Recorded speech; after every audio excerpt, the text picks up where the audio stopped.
आज हमारा जो चैप्टर है, नया चैप्टर है, उसका नाम है प्रत्यावर्ती धारा। इंग्लिश में अगर हम कहें तो हम कहेंगे अल्टरनेटिंग करंट। इसका नाम अल्टरनेटिंग क्यों पड़ा है वो अभी जब डेरिवेशन होगा तब मैं डिस्कस करूंगा। अल्टरनेटिंग वर्ड कहां से आया इसमें, इस करंट में। वैसे हम धारा को दो हिस्सों में या दो तरह से पढ़ते हैं। पहला हिस्सा जो अभी तक पढ़ रहे थे वो डीसी बोला जाता था, डायरेक्ट करंट। डीसी यानी कि डायरेक्ट करंट, दिष्ट धारा कहते थे। अब हम एसी पढ़ेंगे, अल्टरनेटिंग करंट या प्रत्यावर्ती धारा। यानी धारा का नेचर बदल रहा है, प्रकृति बदल रही है। डीसी ऐसे समझ लो जो बैटरी में स्टोर हो जाए, किसी सेल में स्टोर हो जाए वो डीसी, और जो स्टोर ना हो सेल में वो एसी। हम एसी को डीसी में कन्वर्ट करके स्टोर कर सकते हैं, डायरेक्ट स्टोर नहीं करते हैं।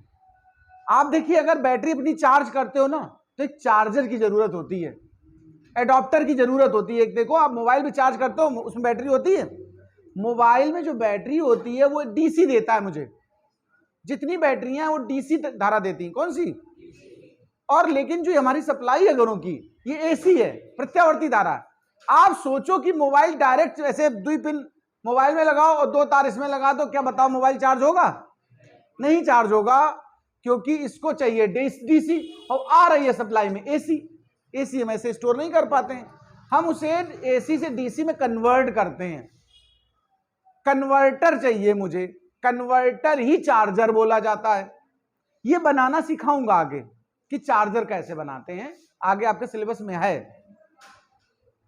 और लेकिन जैसे हमारा इन्वर्टर में बैटरी एक लगी, बैटरा, तो ये धारा आई घरों में एसी, इसको हमने इन्वर्टर के हेल्प से पहले भेजा बैटरी में, यानी एसी को बदला पहले हमने डीसी में और जाकर के बैटरी में स्टोर करा दिया।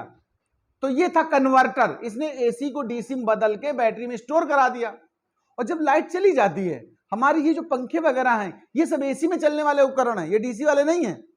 हमें चाहिए एसी वापस, तो इन्वर्टर का काम है डीसी को फिर से एसी पलट करके हमें वापस सप्लाई दे दे, इसलिए इसका नाम इन्वर्टर पड़ा।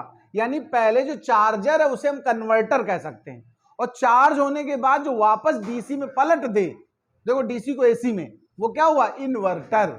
इन्वर्ट करना, बात समझते हैं? उल्टा कर देना।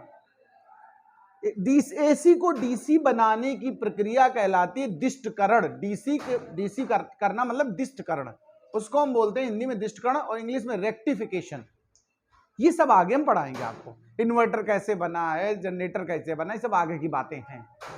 अब हम बात करते हैं, अगर एक कोई क्वाइल हो, कुंडली हो, देखो आप मेरी बात को सुनिएगा, डायनमो, जनरेटर, क्वाइल, कुंडली, मैं उसकी बात करता हूं। मान लीजिए ये हमारा एक समान चुंबकीय क्षेत्र है। एक समान चुंबकीय क्षेत्र को हम लोग ऐसे बी से दर्शा देंगे। इसमें कोई एक क्वाइल है, इस तरीके से ये मान लो रखी है, इसको हम घुमा रहे हैं किसी तरह से। ऐसे घुमाने के लिए हम लोगों ने ओमेगा कोणीय वेग का इस्तेमाल किया है, बात को समझें अच्छे से। इसको हम किसी भी विधि से ऐसे ऐसे पलट पलट घुमा रहे हैं, प्रैक्टिकली समझना। और किसी स्थिति में मान लीजिएगा इसका जो क्षेत्रफल सदिश है वो इस दिशा में है और बी इस दिशा में है, और इनके बीच का कोण थीटा है। एक सूत्र आपने कभी पढ़ा होगा, ओमेगा बराबर थीटा बटे टी होता है, कोणीय वेग। तो थीटा बराबर जरूरत पड़ने पे हम लोग ओमेगा टी लिख पाएंगे। इसको मैं थोड़ा प्रैक्टिकली समझाना चाहता हूं, इसमें धारा बनती कैसे है, तरीका समझना। इसको आप कुंडली मान लो, ऐसे क्वाइल है ये जो, इसको आप मान लो, और इस तरीके से चुंबकीय क्षेत्र इसमें आर पार हो रहा है। इस तरीके से यहां से आर पार मान लीजिए चुंबकीय क्षेत्र हो रहा है। ये क्वाइल हम धीरे धीरे घुमा रहे हैं, कोई इसमें धुरा लगा करके हाथ से घुमा सकते हो, मैकेनिकली टरबाइन कह सकते हैं इसको। देखो, टरबाइन घुमाने के लिए तमाम तरह की यांत्रिक विधियों का प्रयोग करते हैं। जैसे विंड टरबाइन होती है, ऊपर विंड वाला पंखा लगा होता है, वो घूमता, उसकी सहायता से ये घूमती है, ऐसे ऐसे घूमेगी। हम हाथ से घुमा सकते हैं। हम साइकिल में कुछ सिस्टम ऐसा लगा है, साइकिल चलाते हो, पहिया घूमता है, उसकी मदद से ये गोल गोल घूमे, बात समझना भाई। जैसे डैम, बांध बनाते हैं, उससे बिजली पैदा करते हैं। तो जब बांध बनाया जाता है उसका ऊपरी हिस्सा थोड़ा ज्यादा पानी रखता है, अप स्ट्रीम कहते हैं उसको, क्या कहते हैं, और दूसरी तरफ का हिस्सा डाउन स्ट्रीम। आप गंगा बैराज जाके देख सकते हो, तो जब अप स्ट्रीम से पानी छोड़ोगे डाउन स्ट्रीम में तो नीचे की ओर गिरेगा। और अगर वहां मान लीजिए विंड टरबाइन लगा है तो उसके ब्लेड पे पानी गिरेगा, वजन की वजह से ब्लेड ऐसे घूमेगा, तो ये ब्लेड नीचे हो गया, दूसरा ब्लेड आ गया वहां पर, फिर उस पर पानी गिरा, फिर वो घूमा, तो ऐसे गोल गोल टरबाइन घूमेगी कि नहीं बताओ। मतलब किसी तरह से भी हम इस कुंडली को घुमाना चाहते हैं, कॉइल को, वो कैसे घुमाएंगे इसकी तमाम विधियां मैंने बताई। तो देखिए इसको, जैसे इस समय ये फेस, इस फेस को इस तरफ किए हुए हैं और यहां से चुंबकीय बल रेखाएं गुजर रही हैं इससे, देखो तो अधिकतम संख्या में रेखाएं इसको पार करेंगी या नहीं करेंगी बताओ, मैक्सिमम। लेकिन जैसे जैसे ये ऐसे होता जाएगा उनकी संख्या कम होती जाएगी कि नहीं बताओ। और जब इस स्थिति में आएगा तो शून्य रेखाएं इससे गुजरेंगी, कोई रेखा नहीं गुजर रही, कोई चुंबकीय फ्लक्स नहीं गुजर रहा है, तो कोई विद्युत वाहक बल, कोई धारा नहीं होगी। फिर ये देखो जब ऐसे घूमते घूमते इसको फेस करेगा तो विपरीत हिस्सा फेस कर रहा है, देखो इनको, उसी कुंडली का दूसरा हिस्सा फेस कर रहा है, तो धारा की दिशा पलट गई, पहले जिस दिशा में धारा थी उससे विपरीत दिशा में धारा मिलेगी। और फिर ये जब घूमेगी तो फिर से धीरे धीरे शून्य हो जाएगा और फिर पलट के उसी दिशा में धारा आएगी बताओ। इसी को हम अल्टरनेट, देखो एक बार इससे धारा मिली, एक बार इस फेस से मिली, फिर इस फेस से मिली, फिर इस फेस से मिली, तो हर बार धारा के मिलने की दिशा पलट जाती है, इसलिए इसका नाम पड़ा अल्टरनेटिंग। देखो एक बार इस दिशा में धारा आई और एक बार फिर दूसरी दिशा में आई, फिर इस दिशा में आई, फिर दूसरी दिशा में आई, ये इस तरीके से परिस्थिति बदलती रहती है। ये एसी अल्टरनेट नाम, यहां से देखो अल्टरनेट माने एक छोड़कर फिर एक, तो एक बार एक फेस, एक बार दूसरा फेस, फिर एक फेस, फिर दूसरा फेस। हम किसी एक को प्लस और किसी एक को माइनस मान लेंगे, तो जैसे ऊपर वाले को मान लिया प्लस तो नीचे वाले को माइनस, ये अपने मन से माना है, इसमें कोई प्लस माइनस का अलग कोई सेंस नहीं है। तो जब ये कॉइल ऐसे से रोटेट करती है तो फ्लक्स में लगातार परिवर्तन होता है, चुंबकीय फ्लक्स में। और पीछे प्रेरण में पढ़ा चुका हूं कि अगर किसी कुंडली से गुजरने वाले चुंबकीय फ्लक्स में परिवर्तन किया जाए तो उस कुंडली के अंदर एक प्रेरित विद्युत वाहक बल पैदा हो जाता है। और अगर कुंडली मान लीजिए पूरा सर्किट कंप्लीट है तो एक धारा उत्पन्न होती है जिसे प्रेरित धारा कहते हैं। ये दोनों सदैव उस कारण का विरोध करते हैं जिसके कारण उत्पन्न होते हैं। ये सब बातें बता चुका हूं मैं। तो यहां कुल मिला के फाइनली प्रेरित विद्युत वाहक बल पैदा होगा। आइए हम उसी प्रेरित विद्युत वाहक बल को निकालना चाहते हैं। प्रेरित विद्युत वाहक बल, इसको हम लोग ई से दर्शाते हैं, माइनस एन और D phi B upon D T. बात को समझते जाना, डेरिवेशन हो रहा है, प्रूविंग करनी पड़ सकती है आपको परीक्षा में, अभी सुन लोगे तो ज्यादा अच्छा रहेगा। ई इज इक्वल टू ये बना, ये तो फार्मूला पढ़ा चुका हूं मैं, अभी भी पढ़ा चुका हूं, फार्मूला डिस्कस किया मैंने। फाई बी शब्द आया यहां, फ्लक्स। फ्लक्स का एक सूत्र होता है, अगर तुम्हें नहीं भी याद हो तो समझ लो, और याद हो तो बड़ा अच्छा है, बी डॉट ए। ये अभी पढ़ाया, ये भी पढ़ाया सूत्र। और बी डॉट ए को ओपन करते बी ए कॉस थीटा, तो minus N D by D T of B A cos theta. ध्यान से सुनते जाना भाई, नहीं सुनोगे तो तुम जानो तुम्हारा काम जाने। अब बात इस पे करता हूं मैं, थीटा का मान क्या यहां पर है, ओमेगा टी। थीटा क्या है, ओमेगा टी।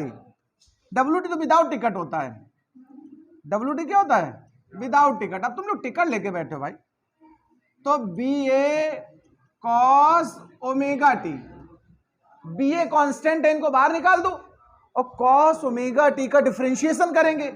देखो कॉस का डिफरेंशिएशन होता है माइनस साइन, और ओमेगा टी में तो ओमेगा और गुणा में आ जाएगा, तो इसका डिफरेंशिएशन होगा, माइनस कैंसिल हो जाएगा। देखो एन बी ए ओमेगा साइन ओमेगा टी, इसको समझ लो अच्छे से। कॉस का डिफरेंशिएशन माइनस साइन, एक माइनस पहले से यहां पर था, दोनों माइनस आपस में कैंसिल हो गए, और ये ओमेगा टी गुणांक में था, टी का 1 हो गया, ओमेगा गुणा में लिख दिया गया। अगर कोई दिक्कत हो डिफरेंशिएशन में तो वो पूछ के ही जाए हमसे। अब सुनिए, अगर हम देखो बात करें आपसे साइन ओमेगा टी, साइन का उच्चिष्ट मान, अधिकतम मान कितना होता है पता है तुम्हें? साइन का अधिकतम मान 0 होता है। यार बिल्कुल बेकार बात करते हो। साइन का अधिकतम मान +1 और न्यूनतम मान -1। तो हम अधिकतम की बात करें तो देखो अधिकतम मान की अगर हम बात करें, अधिकतम मान, तो अधिकतम मान साइन ओमेगा टी 1 हो जाएगा। तो इस देखो इस प्रेरित विद्युत वाहक बल को अधिकतम प्रेरित विद्युत वाहक बल कहेंगे, तो इसलिए ई नॉट से दर्शाएंगे। तो देखो ये 1 हो गया, तो क्या बचा, एन बी ए ओमेगा, ये कहलाता है शिखर मान। क्या कहलाता है भाई जी?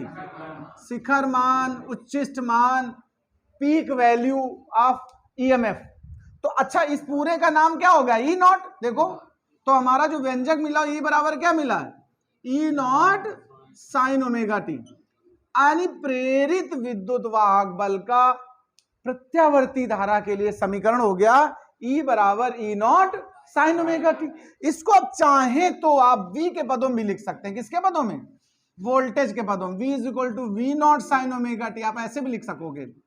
हम भाई ई ना इस्तेमाल करें, सिंबल हम ई की जगह V इस्तेमाल करें, और V बराबर आई आर होता है। V बराबर क्या होता है? मान लो इस कुंडली का प्रतिरोध R है, तो V को हम क्या लिख सकते हैं? I R. I into R बराबर V naught sine omega T. और एक बात जरा समझना, R को पक्षांतर करके इसके नीचे ले जाओ, वी नॉट अपान आर कर दो। देखो इसको R को पक्षांतर करके यहां नहीं लिख सकते हो। अब V अपान आर ओम के नियम से I होता है, और V नॉट अपान आर हो तो I नॉट नहीं कह सकते हो।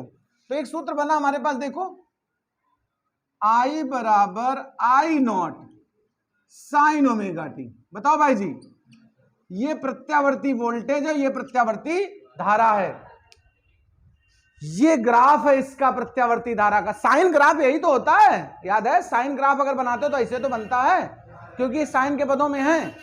नोट कर लीजिए इसको।